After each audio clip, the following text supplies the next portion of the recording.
Welcome to Hareem के संग। बिस्मिल्लाहिर्रहमानिर्रहीम, अस्सलाम वालेकुम। वेलकम टू हरीम के संग। नई वीडियो में खुशामदीद कहती हूँ। इस वीडियो में मैं आपको दांतों को सफ़ेद और चमकदार बनाने के आसान सा घरेलू जो हैं 2 टोटके हैं, 2 नुस्खे हैं, वो बताने जा रही हूँ जी। दांत सफ़ेद करने के लिए जो खाने का सोडा होता है जी, मीठा सोडा जिसको बोलते हैं, ये बहुत ज़्यादा इफ़ेक्टिव है। इससे आपके दांत चमकदार बनेंगे। लेकिन कैसे बनेंगे, इसको कैसे इस्तेमाल करना है जी। आपने क्या करना है जी, दांत चमकदार बनाने के लिए 1 चाय का चमचा खाने का सोडा, 1 चमचा पिसा हुआ नमक और पिसा हुआ सुहागा लेकर इसको किसी भी शीशी में रख लें और इससे दांत आप अपने साफ़ करें तो आपके दांत साफ़ हो जाएंगे।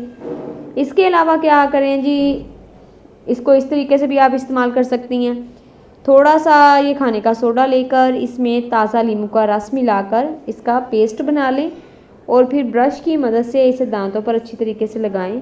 इससे पहले आपने क्या करना है जी, दांतों को किसी मोटे टिश्यू पेपर से रगड़कर साफ़ और खुश्क कर लें तो ज़्यादा बेहतर रहेगा। अब पेस्ट को चंद मिनट लगाए रखने के बाद अच्छी तरह पानी से साफ़ कर लें। ये पेस्ट जो है ज़्यादा लंबे अरसे तक इस्तेमाल ना करें, या तो 1 दिन छोड़कर इस्तेमाल करें या फिर हफ्ते में 1 या 2 बार। डेली बेस पे आपने इसको इस्तेमाल नहीं करना। इस पेस्ट को आपने हफ्ते में सिर्फ 1 बार या 2 दफ़ा इसको इस्तेमाल करें। तो ये था जी एक घरेलू टिप थी जिससे आप अपने दांतों चमकदार बना सकती हैं जी। दूसरा है जी नीम की मसवाक। दही इलाकों में नीम की मसवाक जो है, नीम का जो दरख्त होता है उसकी सफाई का एक पुराना तरीका है जी। वो उसकी मसवाक जो है बनाकर उसकी छाल की या टहनी की बनाकर उसको अपने दांतों की सफाई के लिए इस्तेमाल करते हैं। तो दांतों की चमक बरकरार रखने के लिए सुबह और शाम नीम की मसवाक करें। मसवाक के लिए हर उस दरख्त की शाख इस्तेमाल की जा सकती है जिसके अंदरूनी लकड़ी नरम हो।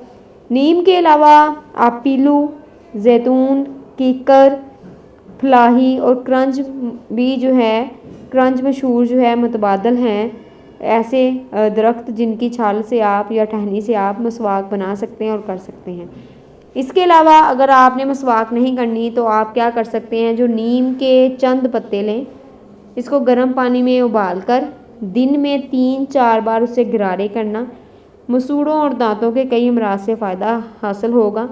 क्योंकि नीम कड़वा होता है तो कड़वाहट से तो ये तो आपको पता चलेगा जी कि आपका गला बहुत कड़वा होगा उसका गरारे करने से, लेकिन जो मसूड़ों के मसाइल हैं वो आपके ठीक हो जाएंगे और जो कीड़ा दांतों में लगा हुआ होता है उससे भी काफ़ी आपको इसके इफ़ेक्ट जो हैं उस पर नज़र आएंगे।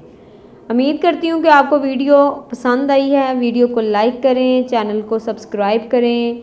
नई वीडियोज़ के नोटिफिकेशन हासिल करने के लिए बेल आइकन को लाजमी प्रेस करें। अल्लाह हाफिज़।